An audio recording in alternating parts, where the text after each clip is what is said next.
Buenos días, me alegro saludaros a todos y a todas, es un placer estar con vosotros.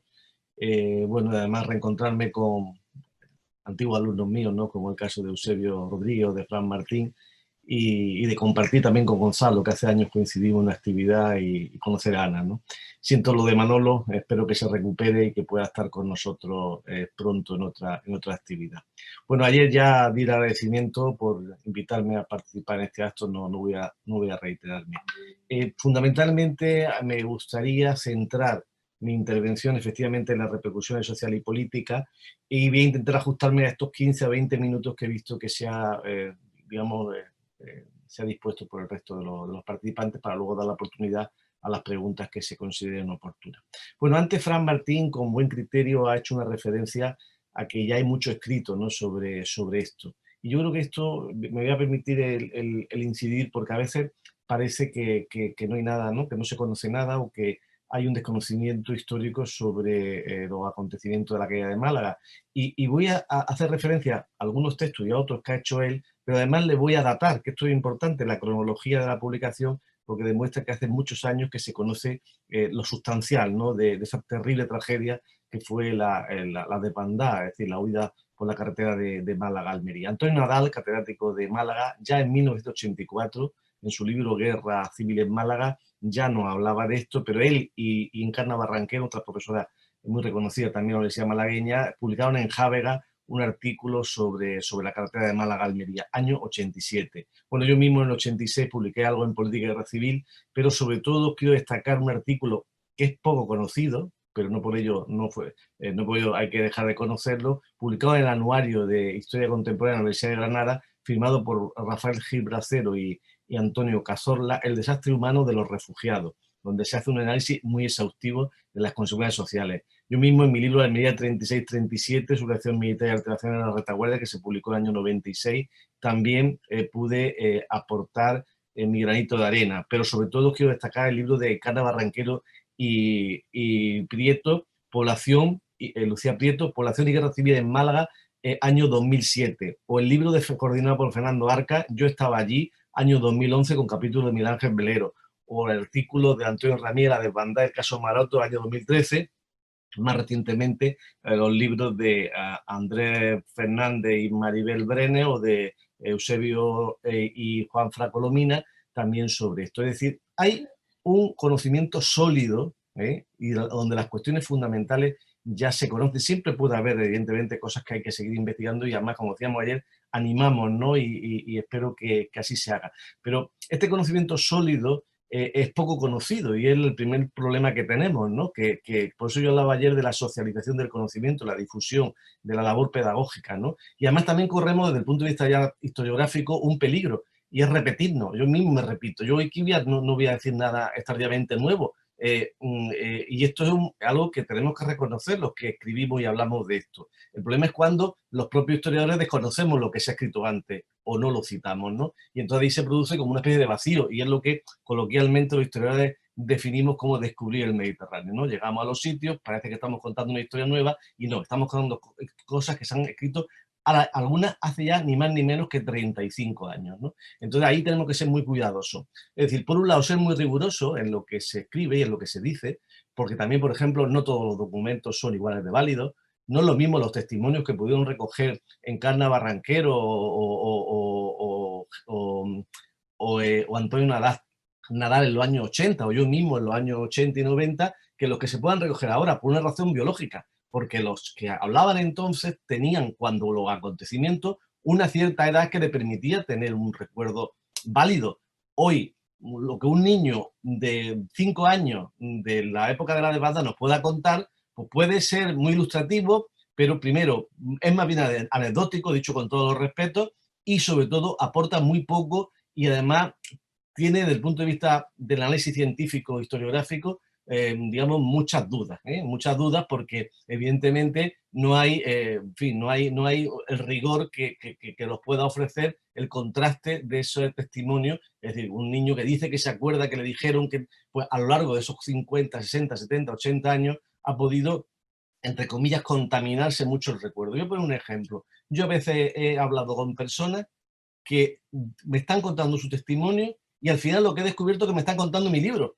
Es decir, que hasta ese punto hay que tener mucho cuidado con los testimonios. Cuando digo todavía si está siendo contaminado con un libro de historia, pues bueno, pues, pero el problema está cuando esa influencia le llega de medios de comunicación o de, bueno, lo que hoy día por algunos medios, ya sabemos de qué tipo, se están contando, ¿no?, sobre la guerra civil. Por eso hay que ser muy cuidadoso en lo que se escribe y en lo que se utiliza, como también incluso los documentos escritos. Es decir, que es que un oficial de un ejército estaba en un sitio y vio pasar mucha gente y calcula que son X. Bueno, eso hay que tener mucho cuidado, porque eso evidentemente invalida, a mi juicio, la conclusión que de eso se saque, ¿no? Por tanto, conocimiento hay, falta socialización, falta pedagogía, falta extender a la sociedad ese conocimiento. Eso sí sigue faltando y todo lo que hagamos es poco, por eso yo elogiaba ayer en la inauguración este encuentro que estamos aquí celebrando, ¿no?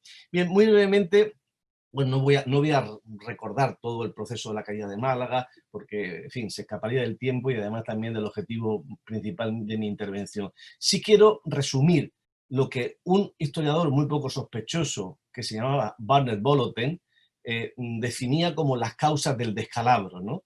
Y es muy breve y por eso lo voy a recitar. Falta de disciplina y organización militar, confusión y desorden en la retaguardia, irresponsabilidad de oficiales profesionales y jefes de milicia, lucha entre diferentes posiciones en perjuicio de las operaciones militares, esfuerzos proselitistas del Partido Comunista, negligencia en la construcción de defensas, traición de 2 comandantes de fortificaciones, suministro insuficiente de armamento, falta de apoyo de la flota y la aviación y la negativa del Ministerio de Guerra a enviar la ayuda solicitada por los jefes del sector malagueño. En muy pocas palabras, y lo he de decir rápido para no ocupar mucho tiempo, Barnett Boloten, insisto, no hay nada sospechoso de ser un historiador franquista, todo lo contrario, define las causas, porque son muchas, no es una sola, que nos ayudan a explicar digamos, el por qué por qué ocurrió la caída de Málaga, cómo ocurrió, y eso influyó, sin duda, en cómo fue la propia desbandada, ¿no? Es decir, nosotros los historiadores tenemos siempre que tener una preocupación, no solo describir los hechos históricos, que está bien, que hay que contarlo, hay que describirlo, sino responder a preguntas que nos podamos hacer. Es decir, porque son preguntas que nos hacemos para poder explicar esos acontecimientos y poder trasladar a la sociedad. De nada sirve una mera descripción si no hay preguntas detrás de esa descripción y sobre todo respuestas a esas preguntas, ¿no? Y entonces, en esas respuestas, Barnett Boloten, de una manera muy sintetizada, seguramente algunos pensarán que un punto es más importante que otro, algunos pensarán que un punto no tiene que estar, pero yo creo que describe de forma en conjunto esa causa de lo que él llama el descalabro que da lugar a la caída de Málaga. Y ahí, evidentemente, sabéis que dentro de incluso de la misma zona republicana se puso en marcha un proceso de búsqueda de responsabilidades que llevó incluso a enjuiciar a los que consideran responsables de aquellos acontecimientos, aunque solo Villalba, solo el coronel Villalba estuvo detenido hasta octubre del 38 y los demás fueron sobreseídos por el Tribunal Supremo. Aquí hay varios militares, incluso se pidió el suplicatorio para Cayetano Bolívar, que era comisario delegado del sector de Málaga. No voy a extenderme en eso, pero sí quiero que ya se vea cómo había una preocupación en la propia zona republicana para depurar responsabilidades, porque, y aquí donde hay, creo, una de las cuestiones que también hay que subrayar, es decir, la de la carretera de Málaga a Almería fue un crimen perpetrado por los sublevados, no me cabe ninguna duda, no quiero que esto se cuestione, pero también hay una responsabilidad en la zona republicana, y quizá ambas responsabilidades que no son comparables, que no son equiparables, que no quiero hacer equidistancia, ni mucho menos, nos ayudan también a explicar por qué durante tantos años en ninguna de las dos partes se tuvo mucho empeño en sacar esto de la desbandada de Málaga y sus consecuencias en la población civil, ¿no? Bien, la desbandada, efectivamente, Fran, se inicia el mismo 6 de febrero, tú antes situabas 6-7, el 6 ya está la gente empezando el camino de una población que es, hay que recordarlo, y hay que insistirlo y repetirlo las veces que haga falta, mayoritariamente civil. No es el ataque de la aviación o de los barcos franquistas contra ejércitos que huyen, ni siquiera, aunque eso también se podía considerar algo bastante deleznable. No, es un ataque sobre una población mayoritariamente civil que huye de la guerra, ¿no? Hay una cita muy breve de un periodista corresponsal del diario londinense News Chronicle, Arthur Collett, que dice: hacia las 2 de la tarde comienza el éxodo de Málaga. La carretera de Valencia está inundada por un río de camiones, coches, mulas, carros, gente asustada que se pelea. Esta riada los chupa y las gasta todo. Civiles, milicianos, sectores, civiles. algún oficial de ejército mayor, succionando de las arterias de Málaga todas las facultades de resistencia, su fe, su moral.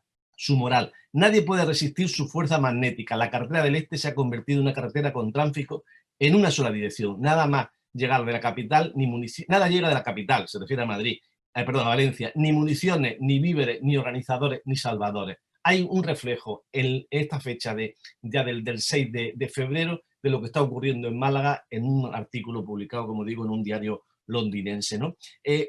¿Por qué huían? Esta es una pregunta que yo creo que los historiadores tenemos que dejar muy clara. Es decir, ¿por qué de pronto es que se ponen por qué la gente en esos decenas, centenas de miles, podemos luego discutir las cifras, huyen hacia Almería? Pues fundamentalmente por una razón, por el miedo, por el terror. Recordemos la amenaza de Queipo de Llano, sobre todo a través de sus programas de radio, las noticias que llegaban de la represalia que contaban otros refugiados que habían ido apareciendo por Málaga, los bombardeos que ya se están produciendo, como bien ha dicho Fran Martín, y también la desorganización que es latente en las calles y que luego, como veremos, está plenamente conectada con la evolución de la dinámica política en la guerra civil, la retaguardia republicana. El problema de las cifras lo hemos hablado muchas veces, 100.000, 200.000, 300.000. Bueno, yo soy más prudente que otros historiadores, alguna vez lo he discutido con Andrés, yo soy más prudente en cuanto, porque no me sale la cifra de los 300.000, me salen por una razón de la población de Málaga, de la población que había podido llegar, pero en fin, eso podemos luego discutirlo en el debate, ¿no? En cualquier caso, son personas que se lanzan a la carretera y que se van incrementando a lo largo de los pueblos, también de la provincia de Granada, y que van a ir hacia Almería. Y cuando llegan a Almería, Fran lo ha dicho antes, el bombardeo. Sí, Fran, también otras fuentes confirman lo de los 50 víctimas mortales, que seguramente serían más, porque alguno de los heridos fallecería. El mismo médico, Norman Bethune, en uno de sus textos, lo dejó claramente escrito, ¿no? No voy a leerlo entero, pero voy a leer un pequeño trozo, ¿no? Después de que los aviones hubieran pasado recogido el suelo en mis brazos 3 niños muertos frente al Comité Provincial para la Evacuación de Refugiados, donde habían permanecido esperando una larga cola para una taza de leche y un puñado de pan seco, únicos alimentos que algunos tomaban en día. La calle era una carnicería, llena de muertos y moribundos, alumbrada solo por el resplandor anaranjado de los edificios incendiados. En la oscuridad, los lamentos de los niños heridos, los gritos de las madres agonizantes, las maldiciones de los hombres que se levantaban en un grito masivo cada vez más fuerte hasta un tono de intolerable intensidad. Uno sentía tan pesado su cuerpo como el de los mismos muertos, pero vacío y hueco, y uno sentía el cerebro arder con una intensa luz de odio. Esa noche fueron asesinados 50 civiles y otros 50 fueron heridos. Hubo 2 soldados muertos. Es decir, he leído un breve, y además de forma rápida para no ocupar mucho tiempo, un breve párrafo de ese folleto de Crime on the Road a Almería de Norman Bethune, que fue para mí el gran descubrimiento que hice a mediados de los 80, porque era un folleto que se publicó en su día y que no había tenido más repercusión aquí en España. Luego evidentemente, se conoció. Bien, esta situación, digamos, en la que llegan los huidos malagueños es muy importante porque también influye en el conflicto político, ¿no? Esta gente, pues evidentemente, venía muy castigada, ¿no?, de los ataques, y hubo hechos aislados, pero hechos de violencia protagonizados por algunos de los huidos que no hay que tampoco dejar de reseñar, especialmente en los municipios de Adra y de Ejido. Bueno, entonces no era Ejido, era Dalía el municipio, pero en la población de Ejido hubo 4 víctimas de personas que se enfrentaron a algunos de los grupos de los huidos, y algunos de estos venían armados y los asesinaron, ¿no? Y evidentemente eso también era producto de la desmoralización, del desánimo en el que, bueno, de la necesidad que en muchas ocasiones esta gente traía, lamentablemente, ¿no? Pero claro, llegan a Almería. Al menos la ciudad se duplica en número de habitantes, es decir, se pasa de unos 56.000 al menos a unos 100, 120.000 habitantes de golpe, ¿no? Y esto va a causar problemas como falta de alojamiento, falta de víveres, separaciones familiares, y problemas sociales muy claros, ¿no? Y también va a generarse conflictividad y problemas con la población que lo acoge, ¿no? Y esto, digamos, se ha hecho todo un mito en el recuerdo de los almerienses. La llegada de los malagueños en Almería, y los que sois de Almería lo sabéis, está muchas veces referida como asociada a tragedia, a violencia, e incluso, bueno, siempre en contra de los malagueños, obviamente. Pero yo quiero destacar que frente a ese mito, que reproduce efectivamente algunos sucesos, que los hubo, sin duda que los hubo, a veces no se olvida la otra parte, es decir, lo que también supuso de ejemplo de solidaridad y de apoyo, donde muchas familias recogieron otras familias con las que ya entablaron amistad durante décadas y seguían manteniendo contacto. Esa parte positiva, digamos, de la relación entre malagueños o procedentes de Málaga y almerienses se olvida. Y yo creo que eso es fundamental también reflejarlo, porque no todo fue conflicto y problema. Ahora bien, evidentemente para la población almeriense, para la autoridad almeriense, la situación era muy problemática, ¿no? Por ejemplo, voy a leer muy brevemente algunas referencias que muestran un informe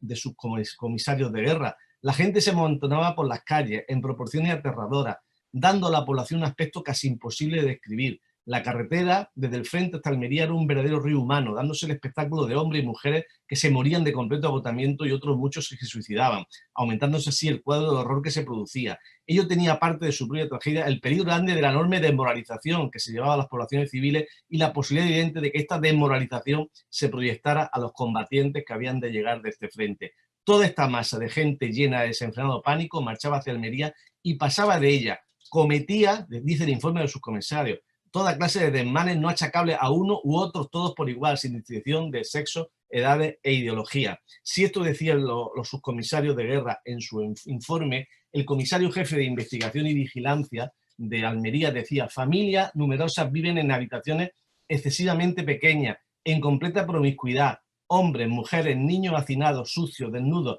durmiendo encima de paja, no siendo nada extraño que se desarrollara, si no se toman medidas de higiene y evacuación, pero de forma urgente, una epidemia que, como es natural, contagiaría a la población de Almería.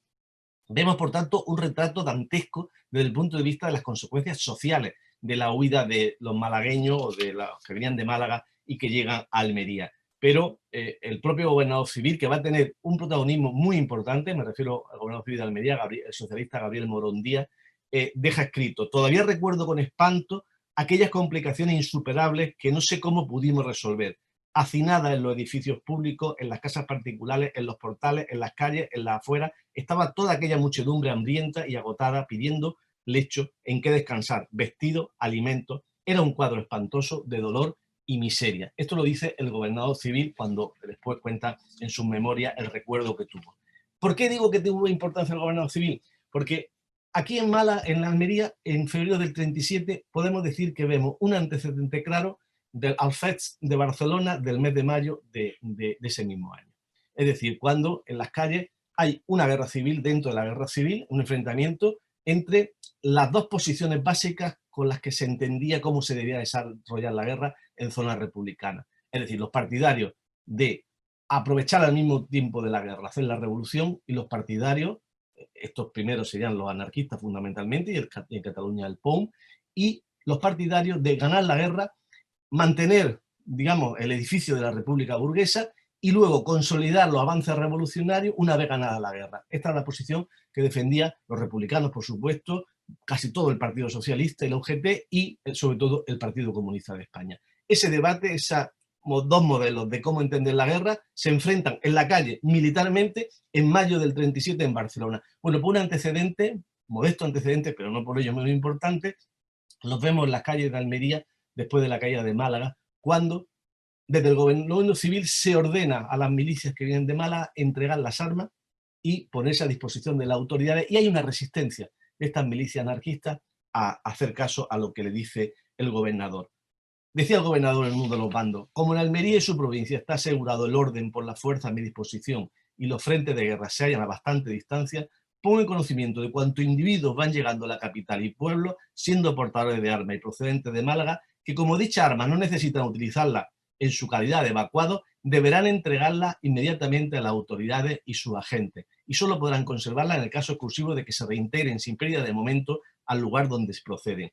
Es de esperar que, dado el interés que todos muestran por la causa del pueblo, lo hagan donde ello es factible, utilizando la arma en los frentes de guerra y no paseando entre la población pacífica con demérito y menoscabo de su probado heroísmo. Eso lo dice Morón el 9 de febrero de 1937. La cosa no fue en ese sentido. Hubo una negativa de parte de estas milicias a entregar las armas, y por eso al día siguiente publica: entre los refugiados y como consecuencia de la demanda de las fuerzas de Málaga van llegando muchos milicianos con armas. En su mayor parte son elementos de la CNT que llegan aquí en actitud provocativa, queriendo desquitarse de la gran carrera en la que han batido récord. Vemos ya el conflicto político aquí, cómo desde el gobierno civil se acusa a los anarquistas malagueños de haber sido causa de esa huida. La recogida de armas motiva protesta de dichos elementos, pero que no tengo fuerza bastante, estoy dispuesto a meter en cintura a esta gentuza que viene llena de miedo a sembrar el pavor en el pueblo pacífico. Esto culmina con un mitin que un comandante del ejército republicano de origen anarquista, Francisco Maroto del Ojo, dirige en el Teatro Cervantes, donde ataca al gobernador civil. Y se van al gobierno civil, que estaba entonces situado en el obispado de la ciudad, rodean al edificio, quieren subir y quieren literalmente tirar por la ventana al gobernador, o sea, lo amenazan, ¿no? El gobernador, a través del secretario, que me lo contó a mí personalmente, el secretario particular, Benito Vizcaíno, sale por la puerta de atrás, avisa a la mañanería del Miguel de Cervantes y a los miembros de la JSU que rodean a los que rodean, detienen a Maroto, lo abofetean, literalmente, y lo encierran, lo juzgan, lo condenan a muerte. La intervención de la que es ministra Federica Montseny lo salva, y finalmente Maroto no es ejecutado por los republicanos, aunque luego cuando entren los franquistas lo ejecutarán, como es conocido. Vemos, por tanto, en estos hechos, y voy terminando, vemos, por tanto, en estos hechos la evidencia de ese enfrentamiento político que en el fondo ha llegado de la evolución distinta que han seguido las dos retaguardias, la malagueña y la almeriense. Mientras que la retaguardia almeriense, con la llegada de Morón a el gobernador civil del Partido Socialista de origen cordobés, cuando llega, digamos, pone en marcha el proyecto Lago Caballero y reinstitucionaliza la provincia, es decir, devuelve el poder a las instituciones, acabando con el poder de los comités. Mientras eso en Almería se consigue, no de golpe, tuvieron que pasar varias semanas, pero se consigue. En Málaga no ha ocurrido esto, y en Málaga sigue habiendo esa falta de control de la retaguardia por el poder central. Y, digamos, la distinta evolución hace que cuando lleguen sectores procedentes de Málaga se produzca ese enfrentamiento aquí en Almería. Bien, no quiero citar solo a Morón sin citar a Maroto. En el Cervantes, Maroto dijo: vertemos nuestra sangre en el frente y mientras tanto unos tales y cuales disfrutan de los cargos en la retaguardia y desplazan a los verdaderos revolucionarios de los sitios en los que los puso el pueblo. Ahora mismo voy al gobierno civil a decirle en la cara al gobernador que es un hijo de puta. Eso lo dijo en el Cervantes Francisco Maroto. Y después de su detención dijo: aquí en Almería estamos haciendo lo posible por tirar al gobernador, que es un canalla, a la calle, y que este puesto lo ocupe Margalef. Margalef era un dirigente anarquista, el cual ya sabe todo. Pues aquí pasamos largo rato, él y otros compañeros de la local, mirando cómo organizamos esto, pues esta plaza está perdida por falta de gente que sepa lo que lleva entre manos. El conflicto político se evidencia de una manera muy clara en la crisis que sucede en Almería y que, insisto, es un antecedente de la crisis de los hechos de mayo de 1937 en Barcelona.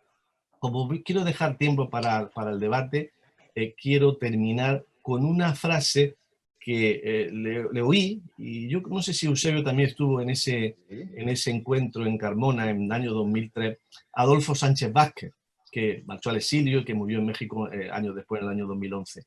Decía: unas reflexiones finales ante una inquietante y legítima pregunta. ¿Valió la pena este éxodo con su terrible coste humano? Y nuestra respuesta es categórica, decía Adolfo Sánchez Vázquez. Sí, valió y valdrá siempre como testimonio de la dignidad y grandeza moral de los más de 100.000 malagueños que arrostraron el hambre y el frío y la muerte por el cielo, mar y tierra antes que vivir de rodillas.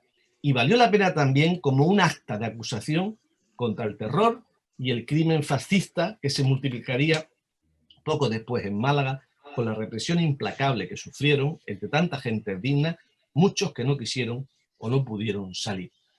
Esta reflexión de Adolfo Sánchez Vázquez yo creo que debe estar presente también en nuestra reflexión, ¿no?, sobre qué significó la desbandada, qué consecuencias tuvo en la historia de España y, sobre todo, cuál fue el ejemplo de esos malagueños y no malagueños que huyeron por esa carretera.